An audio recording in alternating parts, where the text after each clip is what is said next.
Hello and welcome. In today's deep dive we're going to unpack a dramatic moment unfolding in West Africa, how Ibrahim Traoré and his leadership in Burkina Faso have claimed a sudden reclaiming of the battlefield in roughly 48 hours. We'll then shift our focus to the United States, examine how its current currents of foreign policy and domestic change are playing out, and finally compare the two situations, what one might learn from the other, where they diverge, and why both matter in the global story today. Let's get started. Introduction. Imagine a country under siege, with insurgents and militant groups pressing in from various directions, the government scrambling to respond, and the public wondering whether the state still holds sway. That is the backdrop for Burkina Faso today. Then imagine the leader of that country executing what is being described as a swift, strategic move, one that shifts momentum, even if only temporarily, and sends a message both domestically and internationally. On the other side of the globe, the United States is in a moment of transition and contradiction, a superpower no longer entirely confident in its past role, wrestling with internal upheaval, and redefining its global posture. When you place these two stories side by side you discover interesting echoes and stark contrasts. This video explores how Burkina Faso under Ibrahim Traoré claims to have reclaimed the battlefield in 48 hours, what that tells us about state conflict dynamics in Africa, and how the United States is adjusting to its own set of challenges and shifts. In doing so I hope to give you a clearer sense of how current affairs in Africa and the US are not just separate stories but part of a wider global pattern of power, instability, and adaptation. Part 1. Africa, Burkina Faso's swift strike and its implications. Let's begin in Burkina Faso, where the military-led government under Ibrahim Traoré is seeking to reverse a narrative of weakness and retreat. After a coup in 2022, Traoré took power with a promise of restoring security and finally stamping out the jihadist insurgency that has ravaged large parts of the country. The Sahel region has been battling militant groups for years, and Burkina Faso has been one of the most affected states. What does reclaiming the battlefield in 48 hours mean in this context? While the phrase may carry some rhetorical flourish, it speaks to at least two connected facts. First, an operation or effort by the armed forces supported by the government that aims to retake control of territory or initiative, and second, the symbolism of doing so quickly or decisively, in contrast to previous protracted struggles. There is evidence that the government has been trying to reorganize its forces. For example, Special Rapid Intervention Battalions (BIR) were set up. We also know that large attacks by jihadist groups continue, and that this government is under pressure. A recent attack reportedly killed about 50 soldiers in northern Burkina Faso, with the militant group Jamaat Nasr al-Islam wal Muslimin (JNIM) suspected. So the environment is one where the government is vulnerable, yet attempting a turnaround. Wikipedia +2. AP News +1. In practical terms the swift strike could involve retaking positions, reasserting military control, disrupting insurgent momentum, or announcing a major counter-offensive. For the population it sends a message: we are still here, we can still act, we are not collapsing. Whether the actual 48-hour timeline is exact may matter less than the narrative of sudden reversal. And narratives matter deeply in conflict settings. From a governance perspective, the statement of reclaiming the battlefield is also about legitimacy. Traoré's junta has weaker democratic credentials and heavy external criticism, including over human rights abuses. For example, reports by Human Rights Watch say that Burkina Faso government forces killed at least 100 civilians in March near Solenzo. The government also passed a law criminalizing homosexual practices that drew widespread condemnation. That means it needs small wins to bolster legitimacy and control. A rapid military claim helps with that. AP News. The Times of India. But there are challenges. Despite the claimed strike, large parts of the country remain outside government control. Rights issues persist. The shift to Russian support rather than Western has also changed the dynamic. So the 48-hour reclaim sounds bold, but the underlying structural issues remain. For example, many analysts stress that despite the junta's efforts, more than 60% of the country is estimated to be outside of effective government control. So even as you tell the story of a quick turnaround, you also need to recognize what remains unresolved. AP News. What does this moment mean for Burkina Faso and for the region? Three implications stand out. The message of regained initiative. By asserting a quick strike or turnaround, the government signals to insurgents and to domestic opponents that it remains capable of action and not simply reactive. In conflict dynamics, initiative matters. If a government is always on the back foot, its authority erodes. If it can occasionally strike back decisively, the balance shifts psychologically. The link between military operations and legitimacy. For a regime like Traoré's, military success becomes not just about territory but about credibility. If you cannot protect the population or hold the ground, your claim to rule weakens. So these operations become political as much as military. The fragility underlying the claim. Quick strikes can work tactically but may not translate into sustained change. If underlying causes, governance deficits, economic hardship, external support for the insurgents, porous borders, are not addressed, the gains may be temporary. The risk is that the reclaiming becomes a highlight in a longer story of instability rather than a turning point. So in sum, Burkina Faso's story under Traoré right now is one of bold claim, active operation, and significant risk. It matters because it forms part of the broader pattern of Sahel states battling insurgency, shifting global alignments, for instance away from France west toward Russia, and the way local leadership tries to show strength in fragile contexts. Part 2. The United States, shifting ground and new policy directions. Now let's turn to the United States and look at the current affair trends that matter in this context of global power and shifting strategies. The US is at a moment of introspection and change. One dominant theme is that of foreign policy realignment. Analysts point out that conventional assumptions about American global leadership are under test. For example, the Council on Foreign Relations (CFR) commentary notes that 2025 is a year where U.S. foreign policy is on the eve of disruption.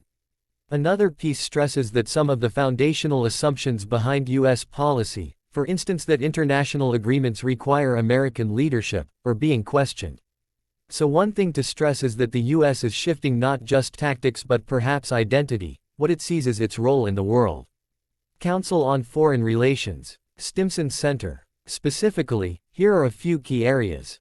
Diplomatic downsizing and institutional change. There have been reports that the US is exploring drastic cuts to operations at the US State Department, closing or scaling back embassies, dissolving regional bureaus, and reorienting priorities. This suggests that the US may pull back from some of its past global commitments or reshape how it engages abroad. Financial Times +1. Trade, tariffs and economic focus. The US has announced new tariffs and other trade measures aimed at rebalancing trade relations. For example, recent reporting indicates that President Donald Trump signed a plan to increase tariffs on all trading partners. That highlights a shift toward economic nationalism or at least a recasting of trade policy. AP News. Foreign aid and global development reconsideration. The U.S. has paused or reviewed major foreign aid programs, especially in light of costs, strategic value, and political pressures. One example, an executive order early in the 2025 term suspended many foreign aid programs. This means the U.S. is more selective about where it engages abroad, which has implications for countries dependent on U.S. support. Wikipedia. Strategic distractions and global presence. The U.S. remains engaged globally but is arguably spreading itself or refocusing. Some commentators argue that the U.S. is less willing to bear the full cost of global leadership or to intervene in every region. That means other actors and regional powers will fill gaps. The Guardian noted this shift in its foreign policy coverage. The Guardian. So where does this leave the U.S.? In a moment of recalibration. For American citizens, these changes matter because they affect what the U.S. can commit to overseas, what alliances look like, and how domestic priorities link to foreign policy. For the world, it means that the U.S. is less certain or less consistent in its role, which opens space for other actors, for regional powers to act, and for countries like Burkina Faso to chart different paths. But domestic pressures also matter. Economic inequality, institutional reform battles, cultural divisions, all of which affect how the U.S. projects power abroad. While much less talked about in relation to Burkina Faso, the fact that the U.S. is turning inward or reshaping its foreign engagement means choices made in Ouagadougou may be influenced indirectly by decisions in Washington. Part 3. Comparison: what Africa and the US stories share and where they diverge. Having looked separately at Burkina Faso's swift strike and the United States' policy shifts, let's now compare them and draw out lessons and contrasts. Shared themes. One common thread is momentum and narrative. Burkina Faso's leadership is keen to generate momentum, show a turnaround, claim success.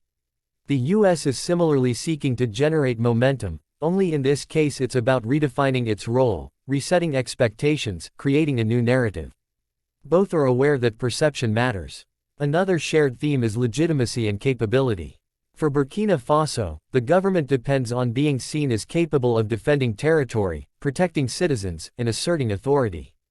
For the US, legitimacy in the global system is tied to demonstrating capability, be it in diplomacy, economics, or security. Both are wrestling with whether they still matter in their respective contexts. Third, both settings show change under pressure. Burkina Faso under threat from insurgents, humanitarian crisis, displacement of population. The US under pressure from shifting global order, internal division, fiscal constraints. So both are not simply stable states executing routine policy, they are reacting, adapting. Key divergences. Scale and resources. The US remains the world's largest economy and a global military power. Burkina Faso is a landlocked country with significant resource constraints, battling insurgents in difficult terrain. So while narratives of reclaiming the battlefield or redefining global strategy have similar tones, the stakes and capacities are very different. Accountability and protection of rights. In Burkina Faso, the military government has been criticized for human rights abuses, restricted press, and limited accountability.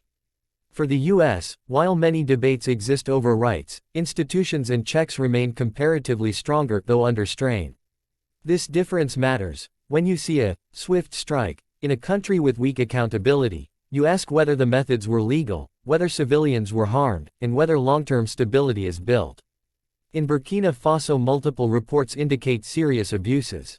Contrast with the US, where structural safeguards and public debate remain more open, even if challenged. Wikipedia +1. Global role and regional influence. The US still projects influence globally, Burkina Faso's influence is regional at best. The US shifts ripple globally, Burkina Faso's shifts matter regionally but with less global impact, though in aggregate, Sahel developments are globally relevant. So when comparing the stories you can see asymmetric power but similar patterns of struggle for legitimacy and change. Time horizons. The US policy shift is about medium to long-term repositioning. Burkina Faso's 48-hour reclaim is more immediate and tactical. That means for Burkina the risk is of tactical success without strategic consolidation. For the US, the risk is of strategic repositioning without clear execution. Lessons and reflections. Speed may buy legitimacy but must be followed by consolidation. Burkina Faso's quick strike helps momentarily but unless followed by governance reforms, winning hearts and minds, and suffocating insurgent renewal, the effect may fade. For the US, policy shifts need follow-through or else the signal of change becomes instability. Capacities matter. Whether military, economic, institutional, the ability to act matters more than rhetoric. A court of public opinion and international community will judge based on results. Burkina Faso must rebuild the state apparatus, the US must maintain functional institutions even while reforming. Rights and accountability remain important even in crisis. Rapid operations may reduce immediate threat but if rights abuses proliferate, legitimacy suffers. That is a lesson for both African states and powerful democracies alike. Global shifts amplify local moves. Burkina Faso's alignment shift toward Russian support, away from Western, connects to larger shifts in global order. The US's inward turn leaves space for other actors. Thus local moves in Africa and global posture in US are interconnected. Conclusion. So what does all this add up to? The story of Burkina Faso under Ibrahim Traoré reminds us that even deeply challenged states still strive for moments of reversal, for narratives of regained control, for legitimacy in the face of threat. The claim of reclaiming the battlefield in 48 hours may or may not hold up in the long term, but it shows a leadership under pressure seeking a breakthrough. Meanwhile, the United States stands at a crossroads, capable and influential but choosing to redefine how it uses its power, where it commits, and how it engages with the world. Its changes ripple far beyond its borders, including into regions like the Sahel. By comparing the two, we see that the logic of power, legitimacy, and narrative applies everywhere, but the capacities, environment, and stakes differ greatly. For watchers of global current affairs, the lesson is, both large powers and smaller states matter, both grand strategies and tactical wins count, and the interplay between local operations and global posture is tighter than ever. In the coming months, it will be worth tracking whether Burkina Faso's claimed turnaround holds, whether the government moves from rapid strike to durable stability. And in the US, whether the policy shift becomes coherent and consistent rather than chaotic and short-lived. Thanks for watching. If you found this deep dive useful, please like, comment your thoughts below, especially what you think about the Burkina Faso moment or the US shift, and I'll see you in the next video. Le Financial Times. Trump's counter-revolutions are already changing the face of the US. U.S. explores drastic cuts to State Department operations.